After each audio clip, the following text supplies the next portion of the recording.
প্রিয় দর্শক শ্রোতা ভাই বোনেরা, কিওয়াম কোরআনিক মেসেজ ইউটিউব চ্যানেল থেকে আপনাদের সকলকে সালাম জানাচ্ছি। সালাম আলাইকুম। শুনছেন কিওয়াম কোরআনিক মেসেজ ইউটিউব চ্যানেল। আজ কথা বলছি আল্লাহর সাথে যেভাবে আমরা মিথ্যা বলছি। সমাজে এমন অনেক কথা প্রচলন আছে যেগুলি আমরা বিশ্বাস করে আল্লাহর সাথে মিথ্যা বলছি। আর আল্লাহর সাথে মিথ্যা বলা মানে জাহান্নামে যেতে হবে। সূরা জুমারের ৬০ নম্বর আয়াতে আল্লাহ বলছেন, তাদের চেহারাগুলিকে কালো করে রাখবেন কিয়ামতের দিন, চিহ্নিত করেন। আসুন, কোন কথায় আমরা আল্লাহর সাথে মিথ্যা বলছি বিস্তারিত আলোচনা করছি সহজভাবে। আমাদের মোল্লাদের দ্বারা আমরা শুনছি এই সমাজে আজ আল্লাহর ৯৯টা নাম, এক নম্বরে এ ধরনের নির্দেশনা আল্লাহ দেয়নি। আল্লাহর গুণের কোনো শেষ নেই। এই দুনিয়ার যত পানি আছে যদি কালি হয়, গাছপালা যদি কলম হয়, আল্লাহর গুণ লিখে শেষ করা যাবে না। তাহলে আল্লাহর এই গুণবাচক ৯৯টা নাম কেন?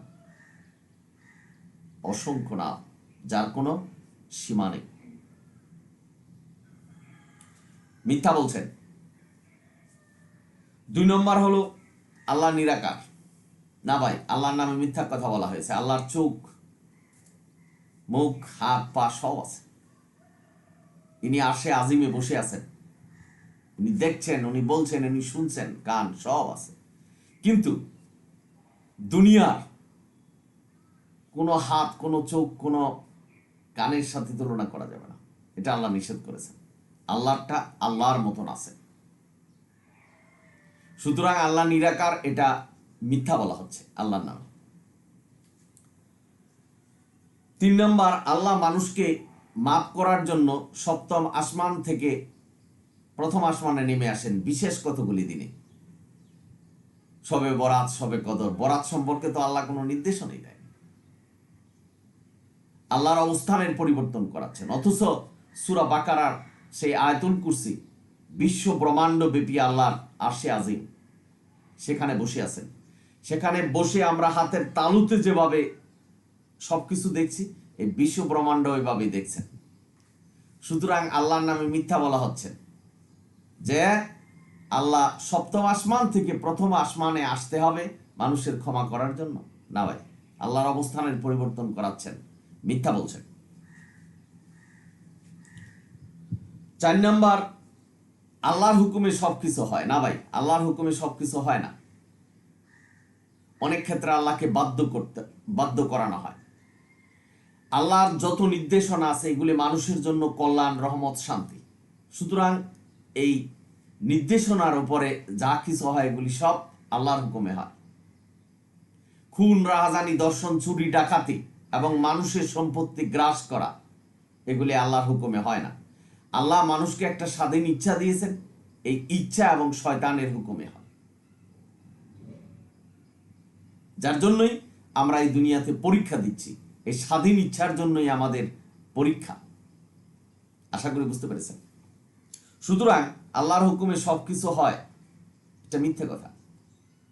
তাহলে আপনাদের মনে প্রশ্ন জাগবে, একজন মানুষ আরেকজনকে হত্যা করছে, মানে মৃত্যুর মালিক তো আল্লাহ, আল্লাহকে বাধ্য করা হচ্ছে, যার জন্যই পাপ হচ্ছে। সুতরাং এটা ডাহা মিথ্যা কথা যে আল্লাহর হুকুমে সবকিছু হয়। আজ সামুদ জাতিকে ধ্বংস করেছিলেন আল্লাহ, তারা পাপ কামিয়েছিলেন। এই পৃথিবীতে ঘূর্ণিঝড়, বন্যা, জলোচ্ছ্বাস এবং বজ্রপাতে যে মানুষ মরছে, এটা আমাদের কামাই, কারণ আমরা পাপ করছি, আল্লাহর হুকুম মানছে না। সুস্পষ্ট কথা। সুতরাং মন্দ কাজগুলি আমাদের নিজের ইচ্ছা এবং শয়তানের প্ররোচনায় হয়, আর যত ভালো কাজ আছে এগুলি আল্লাহর ইচ্ছা হয়। সুতরাং গাছের একটা পাতাও আল্লাহর ইচ্ছায় সারা হয় না, এটা মিথ্যে কথা। খুন, দর্শন, রাহাজানি এগুলি সব আমাদের নিজেদের কামাই। আশা করি বুঝতে পেরেছেন। সময়ের অভাব, বিস্তারিত বলতে পারছি না।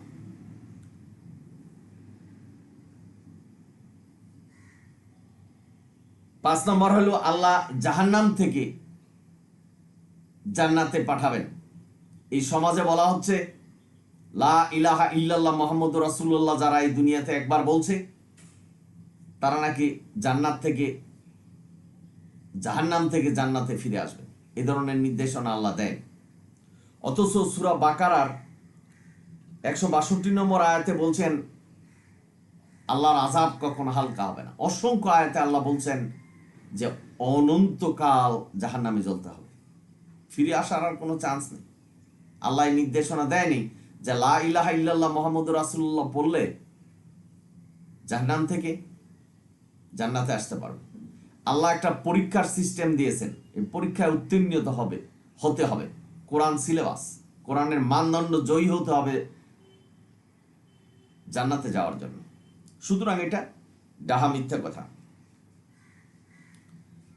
আল্লাহ সর্বজ্ঞ, মানুষের অন্তরে থাকে। আল্লাহ এখানে সূরা বাকারার 115 নম্বর আয়াতে বলছেন যে আল্লাহ সর্বজ্ঞ। এটা বোঝানো হয়েছে যে আল্লাহর হুকুম সর্বাবস্থা সর্ব জায়গায় অবস্থিত। এমন কোনো জায়গা নেই যে আল্লাহ দেখছেন না। তবে আল্লাহ স্বয়ং এই দুনিয়াতে আসে না বা মানুষের অন্তরে নেই। সুতরাং যদি কেউ মনে করে যে আল্লাহ দুনিয়াতে আছে বা মানুষের অন্তরে থাকে, মিথ্যে কথা। আল্লাহর কুরসি হলো বিশ্ব ব্রহ্মাণ্ড ব্যাপী, অত বড়, দুনিয়াতে আসার ওনার প্রয়োজন নেই। সুতরাং আল্লাহ সর্বজ্ঞ, এটা মিথ্যে কথা, ডাহা মিথ্যে কথা। যদি কেউ মনে করেন যে আল্লাহ হাজির নাজির সর্বত্র আছে, ডাহা মিথ্যা কথা। 7 নম্বর, আল্লাহ মেরাজে নবীর সাথে কথা বলেছেন, সম্পূর্ণ মিথ্যা কথা এবং ডাহা মিথ্যা কথা।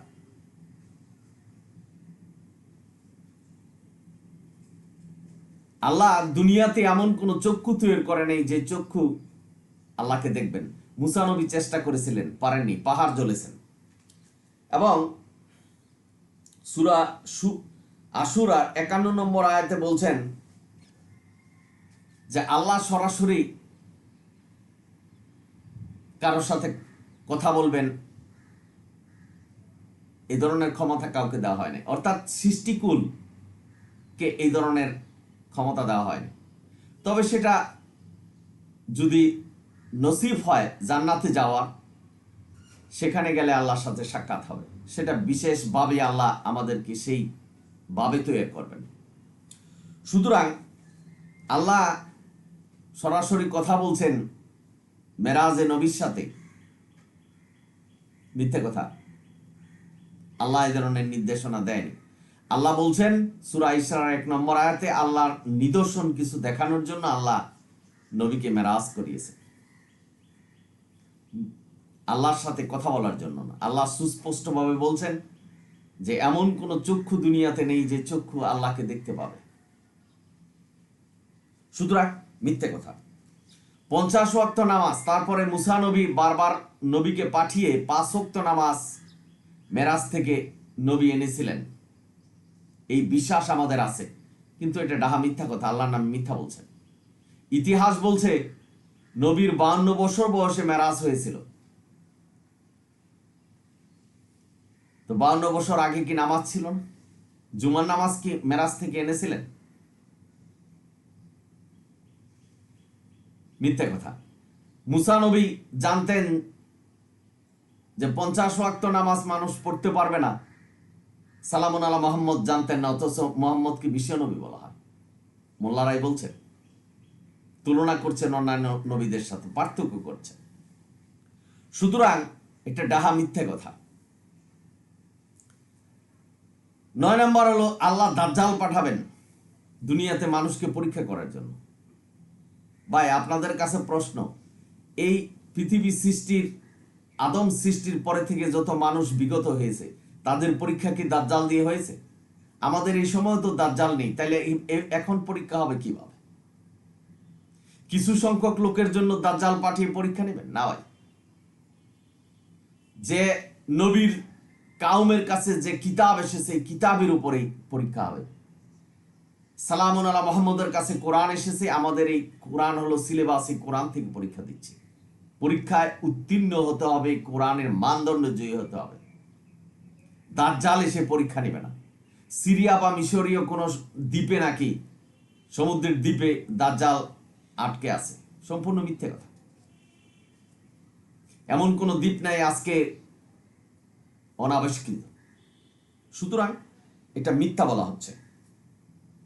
কিয়ামতের দিন নবীকে আল্লাহ নির্দেশনা দিবে সাফায়াত করার জন্য মানুষকে। কথাটা সম্পূর্ণটা মিথ্যে কথা। সূরা বাকারার আয়াতুল কুরসিতে বলা হচ্ছে, আছে কি এমন কোন কথা বলার আল্লাহর পারমিশন ছাড়া? এখানে আল্লাহ বলেনি যে নবীকে হুকুম দেওয়া হবে যে তুমি সাফায়াত করো, কারণ নবীর পিছনে মুশরিকরা ছিলেন, নবী জানতেন না। নবী অন্তরের পাপের কথা জানে না। পাপের কথা না জেনে নবী সাফায়াত করতে পারবে না। সেখানে পার্থিব জীবনের বিচারালয় নয় যেখানে ভুয়া মিথ্যা সাক্ষী দেবে বা মিথ্যা কথা বলবে। সুতরাং এটা ডাহা মিথ্যা কথা। নবীকে আল্লাহ পারমিশন দিবে না, একাই আল্লাহ বিচার করবেন, বিচার দিনের মালিক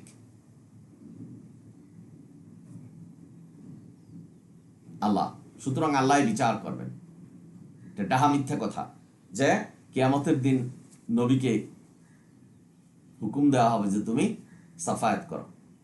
অথচ সূরা বাকারার 123 নম্বর আয়াতে বলছেন কারো হুকুম, কারো সাফায়াত গ্রহণ করা হবে না। এবং সূরা বাকারার 48 নম্বর আয়াতে বলছে কেউ কারো কোনো উপকারে আসবে না। এই কেউ এর মধ্যে সালামুন আলা মুহাম্মদ এবং সমস্ত নবী রাসূলরাও আছে। যদি নবী রাসূলরা সাফায়াত করতে পারতো তাহলে এখানে বলতো না যে কেউ কারো উপকারে আসবে না, বলতে যে নবী রাসূল ছাড়া কেউ কারো উপকার আসবে না, এই কথা বলেন। আশা করি বুঝতে পেরেছেন। 11 নম্বর, ঈদের নামাজ যারা পড়ে তারা নাকি একেবারে নিষ্পাপ হয়ে বাড়িতে ফিরে, শিশু অবস্থায় বাড়িতে ফিরে। আল্লাহ তাদেরকে ক্ষমা করেন। এই ধরনের নির্দেশনা আল্লাহ দেয়নি, কারণ আল্লাহ ঈদের নামাজের নির্দেশনাই দেয়। আল্লাহর নামে মিথ্যা বলা হচ্ছে। ভাই বোনেরা, 12 নম্বর হলো আল্লাহর সেই আরশে আজিমের নাকি সালামুন আলা মুহাম্মদের নাম লেখা ছিল। অর্থাৎ আদমকে সৃষ্টির পূর্বেই লা ইলাহা ইল্লাল্লাহ মুহাম্মদুর রাসূলুল্লাহ নাকি লেখা আছে। এবং আদম যখন বিপদগ্রস্ত হলেন, আল্লাহর হুকুম অবাধ্য হয়ে শয়তানের প্ররোচনায় দুনিয়াতে আসলেন, ক্ষমা চাওয়ার জন্য আল্লাহ ওই নামকে বেছে নিলেন। যে আরশে আজিমে লা ইলাহা ইল্লাল্লাহ মুহাম্মদুর রাসূলুল্লাহর নাম দেখেছি, ওটা হয়তো আল্লাহর কোনো প্রিয় ভাজন। এই নামের উসিলায় নাকি আল্লাহ আদমকে ক্ষমা করেছিলেন। অথচ আল্লাহ কোরআনে সুস্পষ্টভাবে বর্ণনা করেছেন, রাব্বানা জালামনা আনফুসানা ওয়া লাম তাগফির লানা ওয়া তারহামনা লানাকুনান্না মিনাল খাসিরিন। এই দোয়া পড়ে আদম ক্ষমা পেয়েছিলেন। সুতরাং আরশে আজিমে লা ইলাহা ইল্লাল্লাহ মুহাম্মদুর রাসূলুল্লাহর নাম লেখা আছে, আল্লাহর নামে সম্পূর্ণ মিথ্যা কথা বলছেন। তারপর আছে 13 নম্বর, আদমকে নাকি শ্রীলঙ্কায় পাঠানো হলো। এখানে পাহাড়ের উপরে মানুষ যাচ্ছে, আদমের পায়ের চিহ্ন আছে, এগুলি সমস্তটাই মিথ্যা কথা। আল্লাহর নামে মিথ্যা বলছেন। আল্লাহ আদমকে কোথায় পাঠালেন? যখন পাঠিয়েছেন তখন শ্রীলঙ্কা, ইন্ডিয়া আর আমেরিকা, কানাডা ছিল না। এই দুনিয়াটাই একটা দেশ ছিলেন। সুতরাং কোথায় পাঠালেন সে সম্পর্কে আল্লাহ নির্দেশনা দেয় নাই। সুতরাং বলতে পারবো আল্লাহর নামে মিথ্যা বলা হচ্ছে। ভাই বোনেরা, এই যে কতগুলি বাক্য সমাজে খুব ভাবে প্রচলন আছে, আমাদের মোল্লারা বলছেন, এগুলি যদি আমরা বিশ্বাস করি তাহলে আল্লাহর নামে মিথ্যা বলা হবে।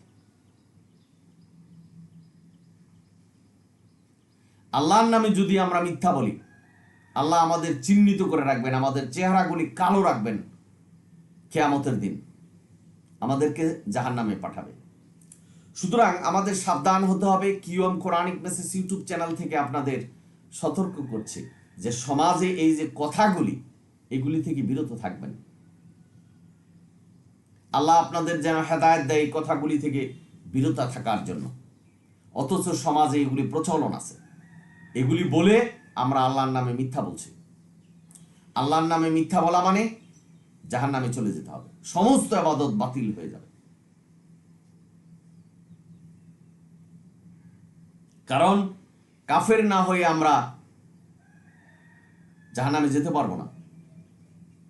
সূরা মায়দার ৪৬ নম্বর আয়াতে বলছেন যে কোরআন থেকে যারা বিচার করে না তারাই কাফের, কোরআন যারা মানে না তারা কাফের। অর্থাৎ আমাদের ইবাদতগুলি যখন বাতিল হয়ে যাবে তখনই, অর্থাৎ আল্লাহর হুকুমের যখন আমরা অবাধ্য হব, আল্লাহ যা বলেছেন সেটাই সেই অনুসারে যদি আমরা ইবাদত না করি, তাহলে আমাদের ইবাদত বাতিল হয়ে যাবে, আল্লাহ কাছে গ্রহণযোগ্য মানে, তাহলে আমরা কাফের হয়ে যাব, জাহান্নামে চলে যেতে হবে।